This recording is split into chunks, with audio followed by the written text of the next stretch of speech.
بولے، انتصاب کیا، توبہ کرو اس پر. تم نے سیدہ عائشہ پر لفظ خطا بولا، بار بار بولا، اس پر معافی مانگو. تم نے سیدہ فاطمہ الزہرا طیبہ طاہرہ سلام اللہ تعالی علیہا ان پر تم نے لفظ ذنب بولا جس کا معنی گناہ ہے. تم نے سیدہ فاطمہ پر لفظ خطا ایک بار نہیں بار بار بولا.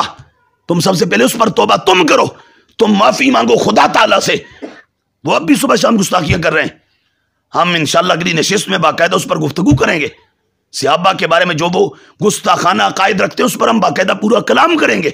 ہم تو نہیں چھوڑیں گے اسے. ہم خوارج ہوں، نواسب ہوں، تفضیلیہ ہوں، شیعہ ہوں، روافظ ہوں، یہ جتنے بھی ہیں، یہ گمراہ جتنے بھی طبقات ہیں، ہم قرآن و سنت کے مضبوط دلائل کے ساتھ ان میں سے ایک ایک طبقے کے دلائل کے ساتھ علمی انداز میں ہم بخیے ادھیڑ رہے اور صبح قیامت تک ادھیڑتے رہیں گے اور ہم ان کے دانت کھٹے کرتے رہیں گے. خدا بندے متعال کی طرف تم نے معاذ اللہ گالیوں کی نسبت کی ہوئی ہے، اور گالی عیب ہے، اور عیب ذات خدا میں حرام ہے، ہو ہی نہیں سکتا. عیب کی نسبت اللہ تبارک و تعالیٰ کی طرف کرنا حرام ہے، ناجائز ہے، منع ہے. اللہ کی ذات میں کوئی عیب نہیں، وہ عیب سے پاک ہے، اس میں عیب کا ہونا محال ہے. جو خدا ہے وہ عیب دار نہیں، جو عیب والا ہو وہ خدا نہیں ہوتا. جو خدا ہو اس میں عیب نہیں ہو سکتا، اور جو عیب والا ہو وہ خدا نہیں ہو سکتا. اور تم نے تو اللہ تبارک و تعالیٰ کی ذات کو بھی معاف نہیں کیا، اور تم نے اللہ تبارک و تعالیٰ کی طرف گالیوں کی نسبت کی ہوئی ہے. تو ادھر خطا اجتہادی کو لے کر اگر تمہیں گستاخی، بے ادبی، اہانت، توہین کے فتوے دینے آ رہے ہیں، اور گستاخیوں کا ماحول جو تم نے ایک بنایا ہوا ہے، تبروں کا، مغلظات کا، گالم گلوچ کا، بوڑھے ماں باپ کو گالیاں دینے کا، زندوں مردوں کا کوئی لحاظ نہیں، بوڑھوں کا بزرگوں کا کوئی لحاظ نہیں، استادوں کا کوئی لحاظ نہیں ہے، نہ دینی استادوں کا لحاظ، نہ دنیاوی استادوں کا لحاظ، نہ دینی تعلیم کے استادوں کا لحاظ، نہ عصری تعلیم کے استادوں کا لحاظ. اگر یہ کر رہے ہو تو تم نے تو خدا بند متعال کی طرف خطا اجتہادی تو چھوڑو، یہ تو چھوٹا لفظ ہے. گالی وہ تو عیب ہے، بڑا لفظ ہے، اور وہ بھی اس کا انتساب تم نے خدا کی طرف کیا ہوئے، اللہ تعالیٰ کی طرف کیا ہوئے. اور تم نے خطا اجتہادی تو چھوڑو، تم نے گالی کی نسبت رسالت مآب صلی اللہ علیہ وآلہ وسلم کی طرف کی ہوئی ہے.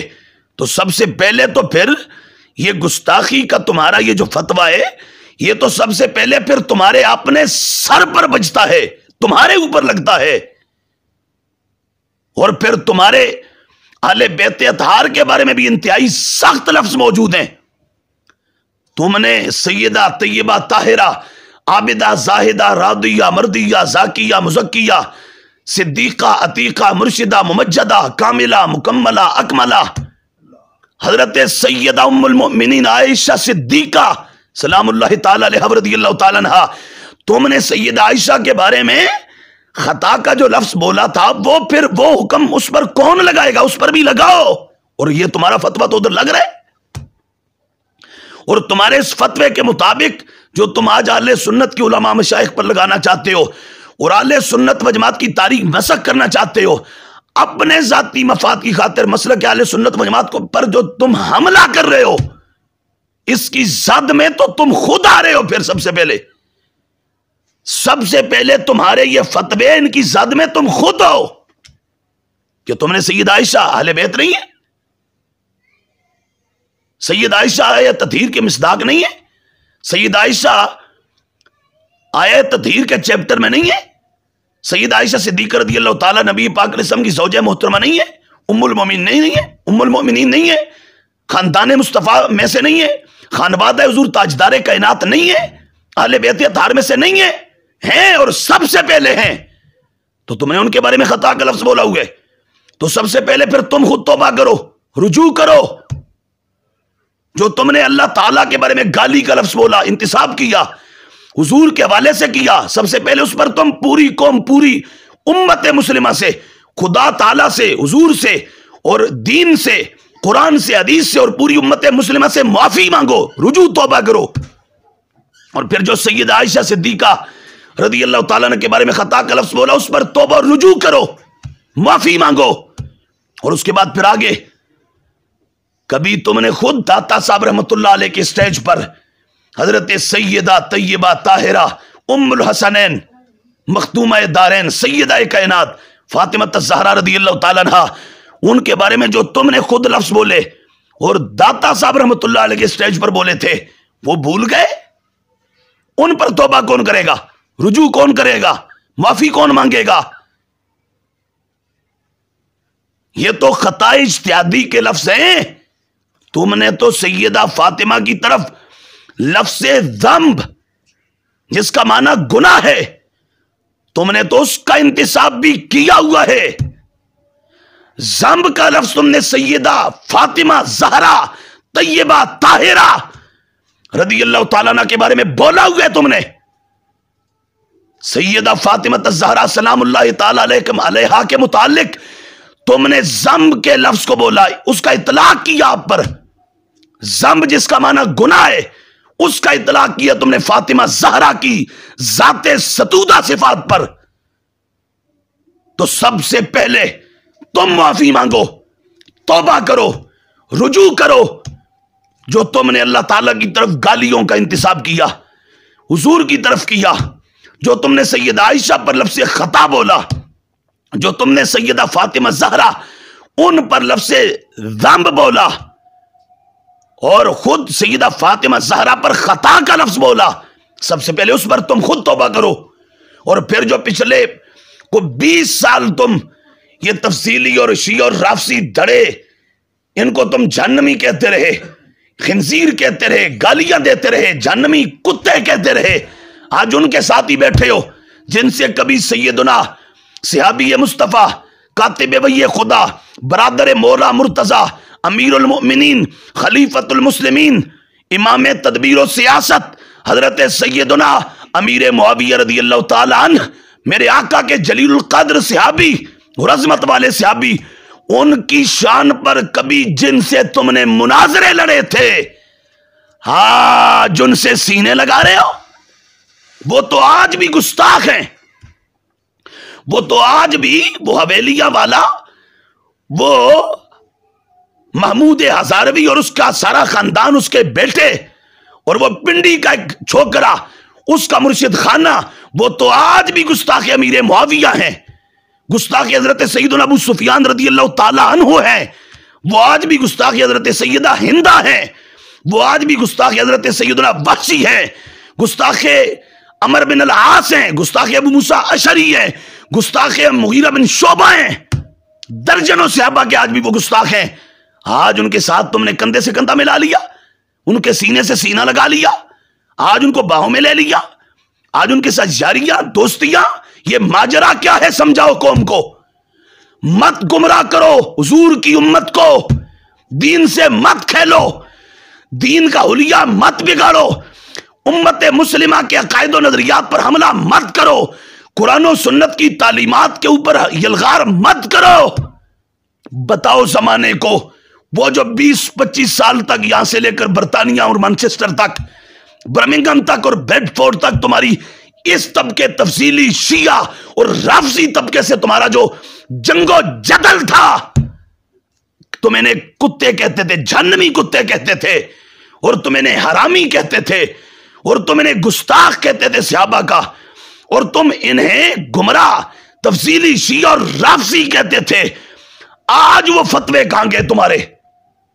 تو لہذا سب سے پہلے تو اپنے آپ پر غور کرو، تم خود کیا ہو، اپنی تمہاری پوزیشن اور کنڈیشن کیا ہے، اس پر غور کر کے سب سے پہلے تم معافی مانگو خدا سے، مصطفیٰ سے، اہل بیت سے، صحابہ سے، اولیاء سے، اکابرین امت سے، امت مسلمہ سے، قرآن سے، سنت سے، دین سے، شریعت سے، ملت سے، اسلام سے. سب سے پہلے تم خود معافی مانگو، توبہ کرو. تم پر خود پہلے سب سے پہلے توبہ لازم ہے. تمہارے خود ایک نہیں کئی معاملات یہاں پر سامنے ہیں، ہم جو رکھ رہے ہیں سامنے، ان پر سب سے پہلے تم خود توبہ کرو. اور چھوٹے چھوٹے جو بگوتر اور دتورے اور چھوٹے چھوٹے بگوڑے جو آج اس پر بول رہے ہیں، ہم نے 3 مہینے تک ان کے چھوٹے نہیں بڑوں بڑوں کو 4 شانوں چت کر کے چھوڑا ہے، اور ہم نے ان کو وہ رگڑا کہ اس پورے دھرم روافظ کے پورے طبقے میں کسی میں یہ دم خم نہیں کہ امام احمد رضا رضی اللہ تعالی عنہ کی سچی فکر سے یہ مقابلہ کر سکیں۔ خدا کے فضل سے قرآن و سنت کا سایہ ہمیں نصیب ہے، قرآن و سنت کے دلائل ہمارے ساتھ ہیں، اسلام ہمارے ساتھ ہے، تعلیمات اسلام ہمارے ساتھ ہے، شریعت ہمارے ساتھ ہے، دین ہمارے ساتھ ہے، اہل بیت اور صحابہ اولیاء کی مدد نصرت اور ان کی تائید ہمارے ساتھ ہے، گنبد خضرا کے مکی کی نگاہ نبوت کا فیض ہم اہل سنت و جماعت امام احمد رضا کے نوکروں کے پاس ہے۔ اور اگلی بات، اللہ تبارک و تعالیٰ کا فضل و کرم، خدا کی رحمت، اس کا سائبان ہم اہل سنت کو نصیب ہے۔ لہذا میں یہ پھر کہہ رہا ہوں کہ سب سے پہلے تم توبہ کرو، معافی مانگو جو کچھ تم نے کیا، اور جن کے ساتھ بیٹھے ہو وہ تو اب بھی صبح شام گستاخیاں کر رہے ہیں، وہ اب بھی صبح شام گستاخیاں کر رہے ہیں۔ ہم انشاءاللہ اگلی نشست میں باقاعدہ اس پر گفتگو کریں گے، صحابہ کے بارے میں جو وہ گستاخانہ عقائد رکھتے ہیں اس پر ہم باقاعدہ پورا کلام کریں گے۔ ہم تو نہیں چھوڑیں گے اسے، ہم خوارج ہوں، نواسب ہوں، تفضیلیہ ہوں، شیعہ ہوں، روافظ ہوں، یہ جتنے بھی ہیں، یہ گمراہ جتنے بھی طبقات ہیں، ہم قرآن و سنت کے مضبوط دلائل کے ساتھ ان میں سے ایک ایک طبقے کے دلائل کے ساتھ علمی انداز میں ہم بخیے ادھیڑ رہے ہیں، اور صبح قیامت تک ادھیڑتے رہیں گے، اور ہم ان کے دانت کھٹے کرتے رہیں گے، اور ان کے ناطقے بند کرتے رہیں گے، اور ان کو ڈسہارٹ اور فرسٹریٹ کرتے رہیں گے۔ تو بہرحال ہم نے اس معاملے میں، اور کئی ایک گرو، کئی ایک بڑے بڑے ہمارے سامنے اس معاملے میں آئے، یہ 3-4 ماہ کے دوران ہم یہ پڑھا ہوا، وہ پڑھا ہوا، فلاں پڑھا ہوا، بڑے بڑے ہم نے پی ایچ ڈی کر رکھا ہے۔ تو جب 4 باتیں ہوئی تو اس کے بعد حالت یہ ہوئی کہ میدان میں سوائے دامن میں سوائے جہالت کے اور ہے ہی کچھ نہیں۔ تو یہ کرم ہے خدا کا، اللہ کی مدد ہے۔ امام اہل سنت مجدد دین و ملت الشاہ امام احمد رضا خان رضی اللہ تعالیٰ عنہ، آپ کے مسلک اور آپ کے ماننے والوں پر اللہ کا خاص کرم ہے، اللہ کی رحمت ہے، اللہ کا فضل ہے۔ تو بہرحال یہ میں بات کر رہا ہوں، اور باقی جو چھوٹے چھوٹے ہیں، چھوٹے چھوٹے ہیں، وہ چاہے پنڈی کے کچھ چھوکرے ہوں، وہ چاہے لاہور کا کوئی بالا کنٹینر ہو، وہ چاہے اپنا جو وہ سکھر کا کوئی بگوتر ہو، کالیا ہو، چاہے وہ اپنا جو وہ کوئی کراچی کا ہو، یہ جتنے بھی ہیں ہم نے ان سب کو آزمایا، 3 مہینے تک دیکھا۔ ان کو تو ایک کتاب اٹھا کر پڑھنی نہیں آتی، اور میں پھر کہہ رہا ہوں یہ تفصیلی شیعہ اور رافضی ٹولہ یہ ہمارے سامنے بیٹھ کر میرے امام اہل سنت سید المجددین مجدد اعظم اعلی حضرت الشاہ امام احمد رضا خان قدس سرہ العزیز ورضی اللہ تعالیٰ عنہ ونور اللہ مرقدہ، آپ کے لاتعی النبویہ فی الفتاوی الرضویہ، اس کا خطبہ یہ پڑھ کے نہیں سنا سکتے۔ ان کی علمی حالت یہ یتیم العلم شخص ہیں، یتیم العلم لوگ ہیں، ان میں اتنا دم خم نہیں، اور اہل سنت کے عقائد سے کھیلنا چاہتے ہیں، ہم یہ نہیں کرنے دیں گے۔ خدا کے فضل سے کل بھی اہل سنت کے عقائد کے بارڈر پر ہم کھڑے تھے، اور اس طرح کے چوروں، ڈاکو، لٹیروں ہم ان کا علاج کر رہے تھے، اور آج بھی کھڑے ہیں، اور صبح قیامت تک ہم اہل سنت و جماعت کے عقائد و نظریات کے بارڈرز پر پہرا دیتے رہیں گے۔ اور یہ پاکستان کے ہوں یا باہر کے چھوٹے چھوٹے کاکے منڈے اردو دان، عربی کے لفظ پڑھنا نہیں آتا، اردو غلط بول رہے ہیں، اردو کے لفظ غلط بول رہے ہیں۔ وہ مجھے کچھ احباب نے مانچسٹر سے، بریڈ فورڈ سے، اور بولٹن سے، اور برطانیہ کا ایک اور شہر ہے برمنگم لندن کا، وہاں سے دوستوں نے ایک جو وہ دیکھنے میں تو وہ بہت بڑا ہاتھی لگ رہا ہے، اور علمی اعتبار سے وہ بالکل یتیم شخص ہے، ایک بڑا بدمست قسم کا ہبر سمین، ایک بڑا طوفان، اور ایسے لگتا ہے کہ برطانیہ کے سارے پاؤنڈز اس نے اکٹھے کر کے اپنے اندر ڈال لیے ہیں، اور برطانیہ کا سارا سمیٹ کے تو لنگر ونگر وہاں کے ختم شتم سارے شاید اس کے کھاتے میں. وہ اس طرح کا ایک وہاں برطانیہ کا بیٹھا ہوئے اور بیچارے کو حالت یہ کہ عربی تو پڑھی نہیں, آتی نہیں, اردو غلط بول رہا ہے, اردو لفظ غلط بول رہا ہے, اردو الفاظ درست نہیں. جس بے وقوف کو الفاظ کی نوک پلک سنوارنا نہیں آتی, تلفظ, پروننسیشن اور سائنس آف پروننسیشن کا پتہ نہیں, اس بیچارے کو آگے اہل سنت کے عقائد کا کیا پتا ہوگا, اصول کا کیا پتا ہوگا, اہل سنت و جماعت کے سائنس آف فنڈامنٹلز کا اور سائنس آف برانچز کا اس کو کیا علم ہوگا جس بیچارے کو اردو بولنے نہیں آتی. بہرحال اس طرح کے لوگ تو جو وہ کوئی, میں سمجھتا ہوں کہ ان سے بات کرنا فضول ہے, وقت ضائع کرنا ہے. میں بڑوں سے جو گرو ہیں ان سے بات کر رہا ہوں, میں ان سے کہہ رہا ہوں کہ تم نے جو اپنی تاریخ رقم کی ہوئی ہے, تمہارا اپنا جو ماضی ہے, تم ایک ایک بات پر خود تمہارے اوپر توبہ فرض و واجب ہے. سب سے پہلے تم توبہ کرو. جو تم نے اللہ تعالیٰ کو کہا کہ وہ گالیاں دیتا ہے, حضور کو کہا وہ گالیاں دیتے ہیں, تم نے اللہ کے بارے میں, حضور کے بارے میں گالیوں کے لفظ بولے, انتصاب کیا, توبہ کرو اس پر. تم نے سیدہ عائشہ پر لفظ خطا بولا, بار بار بولا, اس پر معافی مانگو. تم نے سیدہ فاطمہ الزہرا طیبہ طاہرہ سلام اللہ تعالی علیہا, ان پر تم نے لفظ ذنب بولا جس کا معنی گناہ ہے. تم نے سیدہ فاطمہ پر لفظ خطا ایک بار نہیں بار بار بولا. تم سب سے پہلے اس پر توبہ تم کرو, تم معافی مانگو خدا تعالیٰ سے, معافی مانگو نبی پاک صلی اللہ تعالی علیہ وسلم کی بارگاہ میں, معافی مانگو صحابہ اور اہل بیت سے, اولیاء سے, اور معافی مانگو پوری امت مسلمہ سے, اور قرآن و سنت سے معافی مانگو, دین اسلام سے معافی مانگو, اور اس کے بعد پھر اہل سنت کی بات کرنا. ہم نے تو خطا اجتہادی کی بات کی, مسئلہ خطا اجتہادی کی بات کی, جو یہ ہماری کتابوں کے اندر موجود ہے. یہ فواتح الرحمود کے اندر کہتے ہیں 14 صدیوں میں کسی نے بولا ہے. میں نے کہا تم بگوترو 14 صدیاں تمہیں آتی ہے, تم تقریر رٹ رٹا کے اپنے پیٹ بوجھا کا دھندا کرو. یہ 14 صدیاں ہیں. وَأَهْلُ الْبَيْتِ كَسَائِرِ الْمُجْتَهِدِينَ يَجُوزُ عَلَيْهِمُ الْخَطَأُ فِي اجْتِهَادِهِمْ وَهُمْ يُصِيبُونَ وَيُخْطِئُونَ وَكَذَا يَجُوزُ عَلَيْهِمُ الزَّلَّةُ وَهِيَ وُقُوعُهُمْ فِي أَمْرٍ غَيْرِ مُنَاسِبٍ لِمَرْتَبَتِهِمْ مِنْ غَيْرِ تَعَمُّدٍ كَمَا وَقَعَ مِنْ سَيِّدَةِ النِّسَاءِ رضي الله تعالى عنها من هجرانها خليفة رسول الله صلى الله عليه وسلم وأصحابه وسلم حين منعها فدك من جهة الميراث ولا ذنب فيه. یہ 14 صدیاں نہیں, یہ وہ کتاب ہے جو سیدی اعلیٰ حضرت نے پڑھی, درسی کتاب جو پیر میر علی شاہ صاحب نے پڑھی. انہوں نے تو یہ فتوے نہیں لگائے تمہاری طرح. اور یہ میرے سامنے تصفیہ موجود ہے, اس میں پیر میر علی شاہ صاحب نے مولا علی کی خطاؤں اور لغزشوں کو بیان کیا. اس کے اندر حدیث کا حوالہ دے کر لگاؤ فتویٰ پیر میر علی شاہ صاحب کو. پر اس کتاب کے اندر آپ نے اطلاق کیا لفظ خطا کا اہل بیت کے حوالے سے اور بالخصوص سیدہ پاک کے حوالے سے. یہ الکوثر الجاری الی ریاض احادیث البخاری, یہ اس کے اندر موجود ہے. یہ ذرا غور سے دیکھنا اور پڑھنا اگر توفیق نصیب ہو, اگر عربی آئے. میں عام چھوکروں سے نہیں کہہ رہا, وہ چھوکرے جن کو فتاوی رضویہ کی اردو نہیں پڑھنی آتی, میں ان سے کہہ رہا ہوں جن کو تھوڑا بہت عربی آتی ہے پڑھو.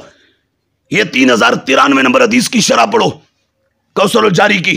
اور یہ آگے چل کر الکوثر الجاری بابو مناقب قرابت رسول اللہ صلی اللہ علیہ وسلم ومنقبت فاطمہ علیہ السلام بنت نبی صلی اللہ علیہ وسلم, یہ چیپٹر پڑھو.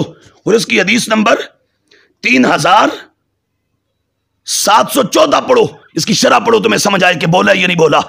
اور یہ میں نے حوالہ دیا تھا تو کچھ کہہ رہے تھے جی کتاب اندر سے نہیں دکھائی, تو میں یہ اندر سے دکھا رہا ہوں. یہ پہلا چیپٹر, یہ پیر مہر علی شاہ صاحب نبر اللہ مرقدہ آپ کے پڑپوتے, یہ گولڈا شریف کے حضرت شاہ نصیر الدین نصیر, یہ ان کی کتاب تاریخ الفلاح فی مسئلۃ الکفء للنکاح, کہ سیدہ کا نکاح غیر سید سے ہو سکتا ہے, اس پر انہوں نے دلائل دی اور پوری کتاب لکھی. یہ سینکڑوں صفحات کی. اور اس کے شروع میں پیر نصیر الدین نصیر گولڑوی کے بڑے صاحبزادے نظام الدین جامی, انہوں نے باقاعدہ لکھا کہ اس میں جو کچھ ہے, میرے ابا جی نے جو کچھ لکھا وہ میرا مسلک, میرا مذہب ہے, میرا مشرب ہے, میرا یہی عقیدہ ہے. اور اس کتاب پر اپنا جو وہ سید محمد عرفان مشہدی کی بھی تقریض ہے, اس میں انہوں نے باقاعدہ اہل بیت کے اوپر خطا کا لفظ بولا ہے اور خطا کے لفظ کا اطلاق اور وقوع بیان کیا ہے. اس کے اندر یہ موجود ہے. اور اس کے علاوہ اور درجنوں کتابوں کے اندر ہم نے اس پر پورا خطبہ دیا، ایک پورا خطبہ جس کے اندر ہم نے باقاعدہ طور پر خطا اجتہادی کا لفظ کہاں کہاں بولا گیا، کس کس کے بارے میں بولا گیا، اس پر ہم نے کوئی 1.5 سے 2 گھنٹے کی پوری ایک تقریر کی ہے، وہ ریکارڈ پر ہے، اس کو سنیں باقاعدہ۔ تو یہ سب کتابوں کے اندر موجود ہے۔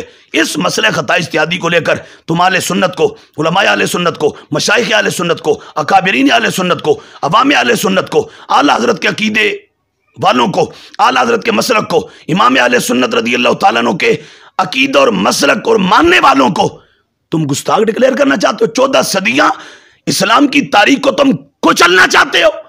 تو ہم یہ کبھی نہیں ہونے دیں گے۔ جو اہل سنت کے مسلک اور عقیدے کو کچلنے کی کوشش کرے گا، ہم علمی طور پر اس کو ایکسپوز کریں گے، ننگا کریں گے، اور ہم قیامت تک اس کو عبرت کا نشان بنا دیں گے، اور ہم اس کو کچل کے رکھ دیں گے جو اہل سنت کے عقیدے پر حملہ کرے گا۔ ہم کبھی یہ برداشت نہیں کر سکتے۔